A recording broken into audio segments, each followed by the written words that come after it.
I guess taking us back to Saturday, walk me through your timeline on Saturday. When and how did you learn about these U.S. strikes on these three sites in Iran? Yeah, well, I found out about them on Saturday evening, really as they were happening, and which I wouldn't expect to know anything else. I mean, I think we all sort of suspected that this could happen, but I think it was done with pretty amazing deception on the part of both the president and the U.S. military to kind of do a sleight of hand and let Iran think that they would either be coming from a different area or they had more time. That's really the way it needs to be. The leadership of Congress needs to be notified, as it's happening. I don't know. I don't need to know that as an individual member of Congress. They need to keep that the plan secret and surprise in the operation. So I thought that was done flawlessly. And so to be clear, you found out, you say as they were happening, is that you finding out through House leadership or DOD? If you can share a little more No, detail. I actually found I was at a dinner that night, so I kind of was sitting at a table and couldn't like step out of the room. Actually, I was at an event with Eric Trump, so the president's son, and they locked the room down. So once he started speaking, nobody could get up to leave from a security standpoint. So I couldn't even get up to go, grab my phone. So I just found out from a news alert. It came over my phone. And then obviously when that dinner was over, I started talking to some other folks. We have not yet had a briefing. We were going to have one yesterday, a classified briefing of the assessment, but it now looks like it's going to be Friday. And I think that's, for me, that's fine. Sometimes those assessments take a little while to fully understand the damage and things like that. So looks like on Friday we'll have a classified briefing on what the actual damage was. Yeah, so I guess speaking of that, some reports from a Pentagon assessment that apparently leaked yesterday showing that maybe the damage was only delaying their nuclear program by a few months. Do you have anything to say about that potential assessment? Well, again, I don't have an official assessment that anybody's given me. I think that one was one that was early on. They had pretty low confidence in that, and I think that's pretty common. I mean, you get different assessments of it. My understanding is that the Israelis probably have people on the ground who will sort of go to that facility, see what, they'll make sort of their own assessment. So, I mean, I just have to, at this point, take them on their word that it was a pretty significant damage and it set them back. And I think that the situation kind of bears that out, right? You have Iran sort of lost the will right after that, right? You saw that sort of pitiful attack on our base in Qatar, even notifying the U.S. that they were going to do it. I mean, that's telling us that this is a regime that is decimated, that they're sort of losing their will. So my guess is that those facilities were destroyed. There's also been discussion about whether any of the material they took the material out before those weapons hit. I don't know the answer to that. Again, I'll know a little bit more later this week. Hmm. And so you're a member of Congress, but also on the House Armed Services Committee. Do you think you should have maybe been given more notice of this attack, or are you okay with how it played out? No, I'm okay with how it played out. Look, we can't expect, and I would never expect the commander in chief, whether it was Joe Biden or someone. This is the play in our system, right? It's what our founding fathers put into the Constitution. On the one hand, they gave the Congress the authority and the power to declare war, and I take that seriously. But they also gave the president the power to be the commander in chief and to protect our assets. Would anybody suggest that the president had to notify the Congress before he reacted to the attack on Qatar?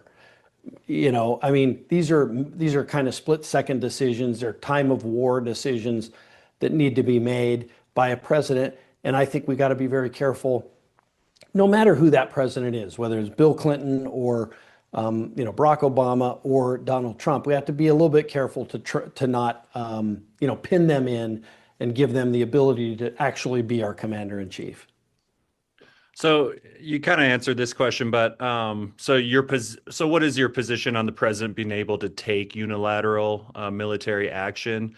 But then also keeping in mind what we heard DNI Gabbard testify back in March that Iran wasn't necessarily close to building a nuclear weapon, at least according to her testimony. So do you think this was even necessary action to take?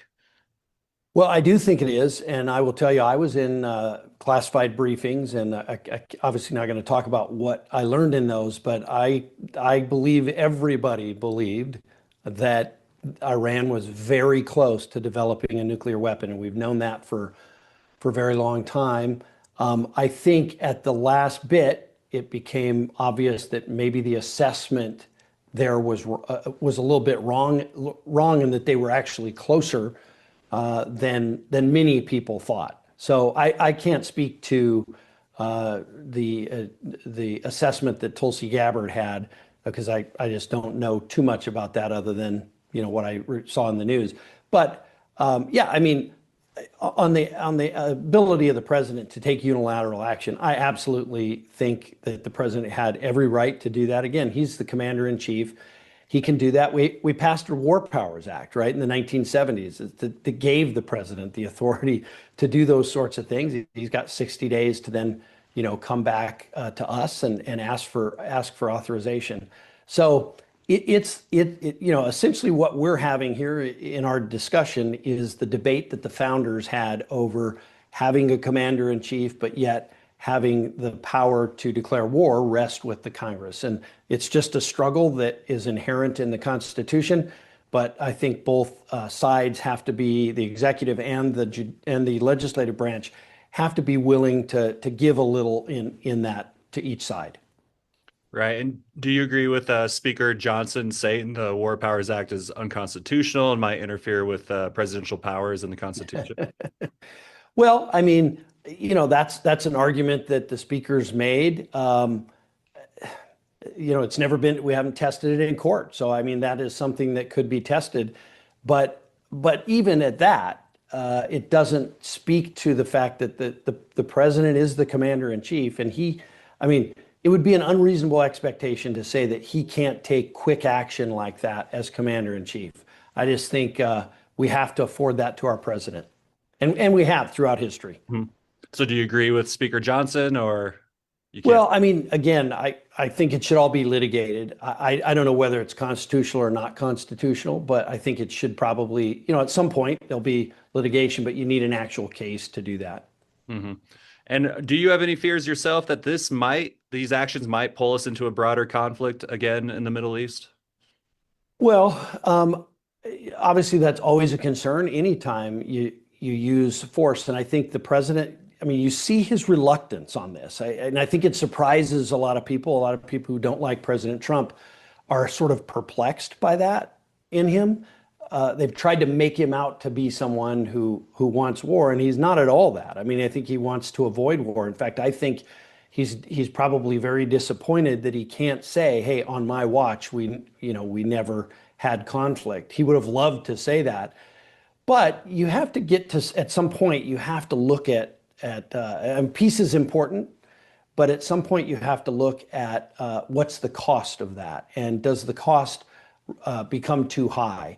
I would argue that if Iran was able to develop nuclear warhead, nuclear capabilities, and put it on those missiles that they've been sending into Israel, that we basically have a nuclear annihilation of the state of Israel.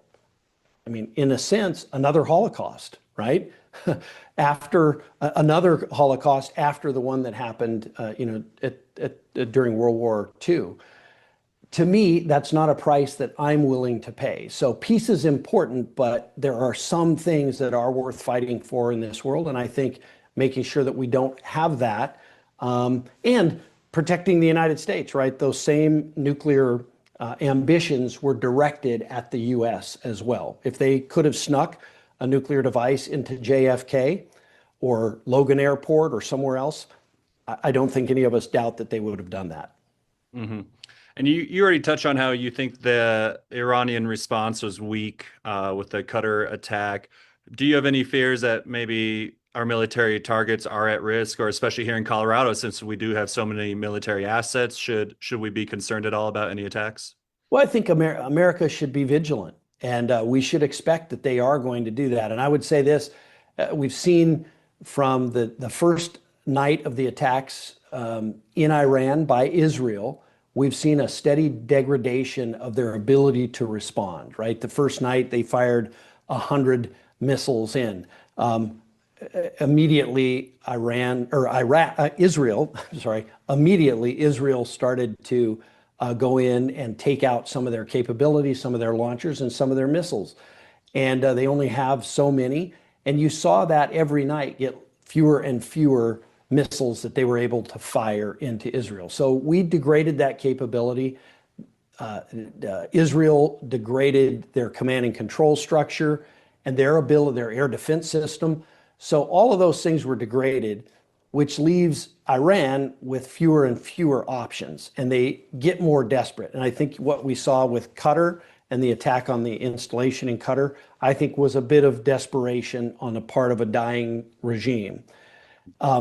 They'll continue potentially to be more desperate. And the more desperate they get, they can lash out through proxies and through other means. If they have folks here in the United States, that's always a potential that they would do, domestic attacks here in the United States. So I do think the American people need to be ready for that. They need to be prepared and vigilant and work with law enforcement. This is the reason, and this gets us to the issue that I've talked about in the past of immigration and the federal government working with the state and local law enforcement to keep us safe. And this all plays into that right now. So that is the expectation of the American people, is that federal, state, and local government will work together to keep us safe. And that's what I hope for. Hmm. And since we are running out of time, anything else about this topic and the Iran attack you want to add or mention? I didn't ask you specifically.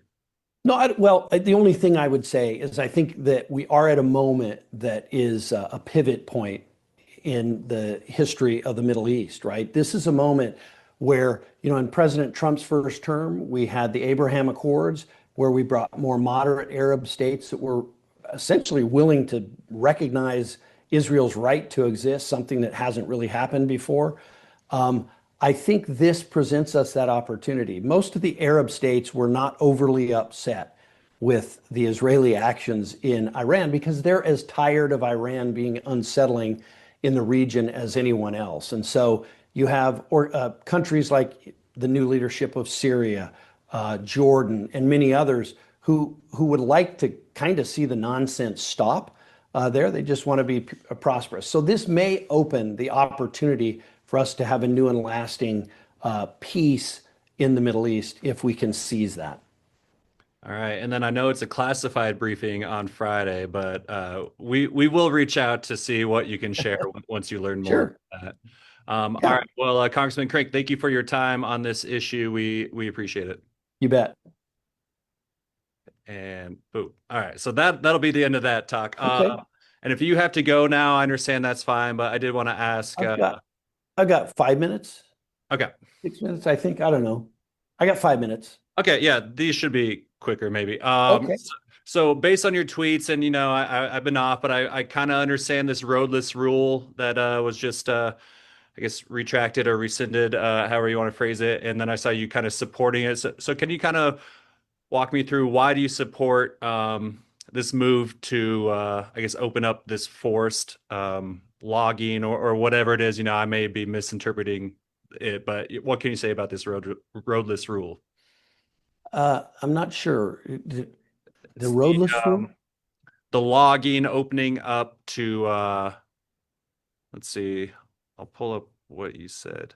Yeah, the 2001 roadless rule, 28 million acres are now Oh, open to oh, more. sure.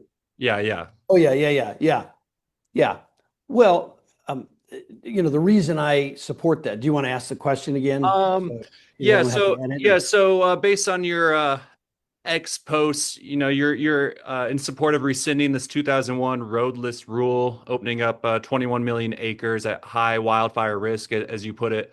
Why do you support that? Because I see some people already kind of scared this might just mean deforestation, getting rid of our public lands. Do you agree with that? Well, I mean, that's always the scare tactic that people use is that if we somehow take care of our forests, we're gonna, I mean, that isn't deforestation, it's forest management, right? And we know that when we manage forests in the proper way, we take out, dead trees and we thin out trees so that they aren't so thick. We remove the fuel and if that would have been done in our forests, I think we could have avoided some of the very devastating wildfires in Colorado that we've had. And so, look, we have a lot of natural resources in our national forests, and I'd love to see us manage those properly so that one, again, we don't have wildfire, but we use those resources in a responsible way. But it's a false choice when people try and say, you can either harvest some timber out of a forest or you can, just keep it pristine and never touch it.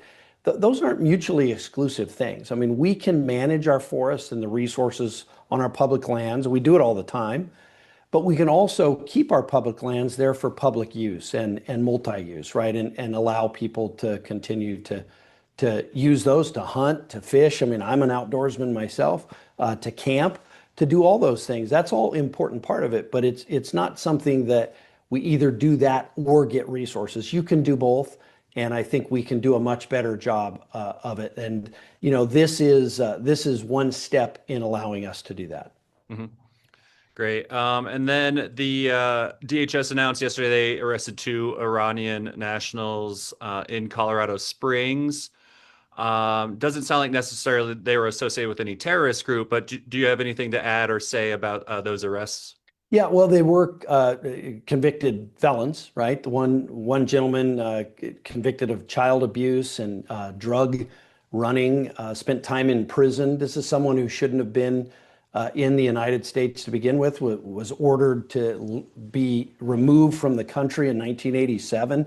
I mean, that speaks to the problem, right? That we have people who come here, they commit crimes, and they're not here legally. Why do we allow people like that to stay and prey on Americans? So this plays into the whole crime narrative. People like that who aren't here legally should not be here, and so we should remove them. I was happy to see that happen, and fully support ICE doing that. All right. And this is my final question. I don't want to spring it on you, so I'll tell you it first and then ask it. But I'm working on another news story about the Air Force Academy's civilian faculty cuts. I know since you're on the board of visitors, or maybe since you're on that subcommittee of military personnel, you have some Yeah. insight. But I have sources now still at the academy telling me they've already lost 50 civilians who aren't being replaced. They're worried that number is going to double. Do you have concern about these civilian faculty cuts? They're all, I'm being told by the academy, pre-decisional, but to my understanding, at least 50 have left through the deferred resignation program. What do you say to all these concerns that are out there about the academy faculty? Yeah, well, certainly. I mean, obviously, I'm a member of the Air Force Academy Board of Visitors. We have not met yet since I got appointed. We are going to have a meeting, I believe, in August, and so I do plan on bringing this up at that meeting and talking through it. I actually met with some of the civilian faculty when I was back in Colorado, and they shared their concerns with me. And I told them that I would bring some of those concerns to the Air Force Academy, which I have done. At the same time, there's some people who I understand have left because they chose to leave, who were civilian faculty. But I want to make sure that the Air Force Academy is the excellent higher education institution that it has been in the past. And so I will raise that issue with the superintendent again at the Board of Visitors meeting, as I did a few weeks back.